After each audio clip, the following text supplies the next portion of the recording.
Hello दोस्तों, हमारे इस YouTube चैनल अद्भुत भक्ति ज्ञान पर आप सभी श्रोताओं का एक बार फिर से स्वागत एवं अभिनंदन है।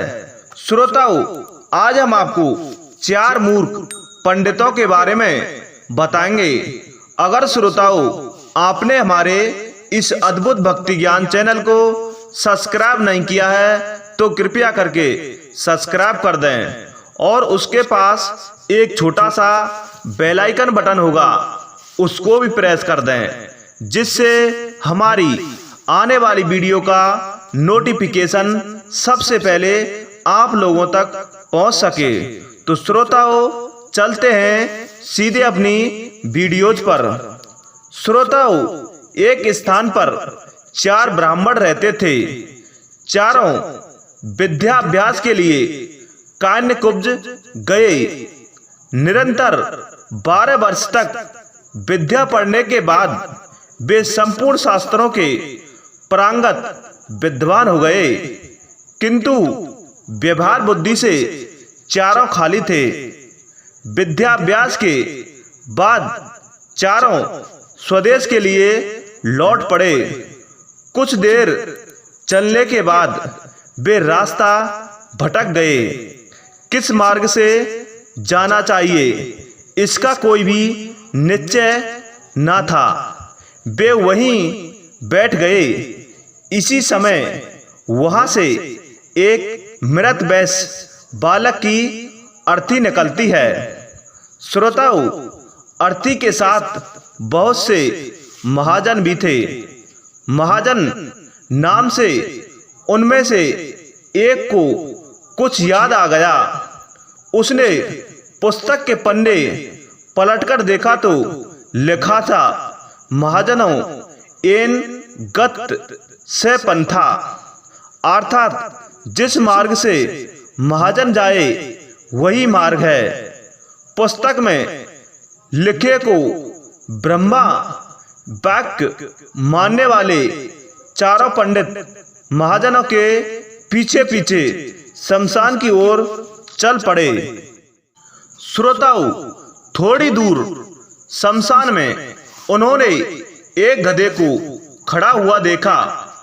गधे को देखते ही उन्हें शास्त्र की यह बात याद आ गई, राजद्वारे शमशाने च यष्टि से बांधव, अर्थात राजद्वार और शमशान में जो खड़ा हो वह भाई होता है। फिर क्या था, चारों ने उस शमशान में खड़े गधे को भाई बना लिया। कोई उसके गले लग गया तो कोई उसके पैर धोने लगा। बंधुओं, इतने में एक ऊंट उधर से गुजरा। उसे देखकर सब विचार में पड़ गए कि यह कौन है। 12 वर्ष तक विद्यालय की 4 दीवारी में रहते हुए उन्हें पुस्तकों के अतिरिक्त संसार की किसी वस्तु का ज्ञान नहीं था। ऊंट को वेग से भागते हुए देखकर उनमें से एक को पुस्तक में लिखा यह वाक्य याद आ गया, धर्मस्य त्वरिता गति, अर्थात धर्म की गति में बड़ा वेग होता है।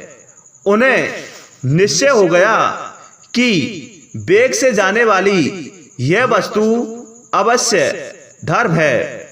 उसी समय उनमें से एक को याद आ गया, इष्ट धर्मेण योजेत, अर्थात धर्म का संयोग इष्ट से करा दें। उनकी समझ में इष्ट बांधव था गधा और ऊंट या धर्म, दोनों का संयोग कराना उन्होंने शास्त्रोक्त मान लिया। बस खींच खांच कर उन्होंने ऊंट के गले में गधा बांध दिया। वह गधा एक धोबी का था। श्रोताओं, उसे पता लगा तो वह भागा हुआ आया।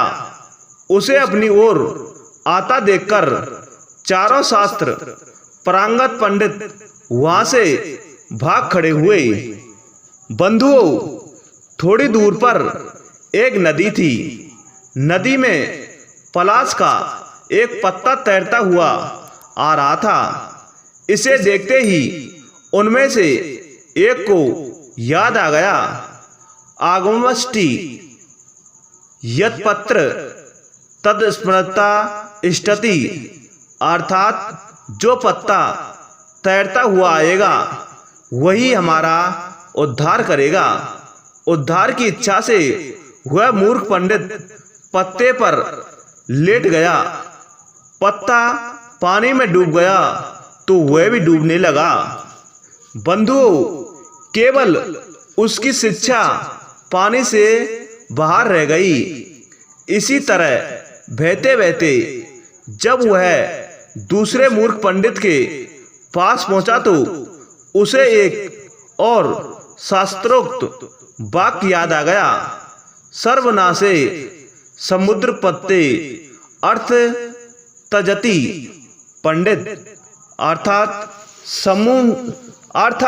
संपूर्ण का नाश होते देखकर आधे को बचा ले और आधे का त्याग कर दे। यह बात याद आते ही उसने बहते हुए पूरे आदमी का आधा भाग बचाने के लिए उसकी शिखा पकड़कर गर्दन काट दी। उसके हाथ में केवल सिर का हिस्सा आ गया, देह पानी में बह गई। श्रोताओं, उन चार के अब 3 रह गए। गांव पहुंचने पर तीनों को अलग अलग घरों में ठहराया गया। वहां उन्हें जब भोजन दिया गया तो एक ने सेमियों को यह कहकर छोड़ दिया, दीर्घ सूत्री विनियस्यति, अर्थात दीर्घ तंतु वाली वस्तु नष्ट हो जाती है। दूसरे को रोटियां दी गईं तो उसे याद आ गया, अति विस्तार विस्तीर्ण तब्धबेन चिरायुषम, अर्थात बहुत फैली हुई वस्तु आयु को घटाती है। तीसरे को छिद्र वाली बटका दी गई तो उसे याद आ गया, छिद्रे बंधुथा बाहुली भवंती, अर्थात छिद्र वाली वस्तु में बहुत अनर्थ होते हैं। परिणाम यह हुआ कि तीनों की जग हसाई हुई और तीनों भूखे ही रह गए। श्रोताओं, हमें इससे यही शिक्षा मिलती है, व्यवहार बुद्धि के बिना पंडित भी मूर्ख ही रहते हैं। व्यवहार बुद्धि भी एक ही होती है। सैकड़ों बुद्धियां रखने वाला सदा डांडाडोल रहता है।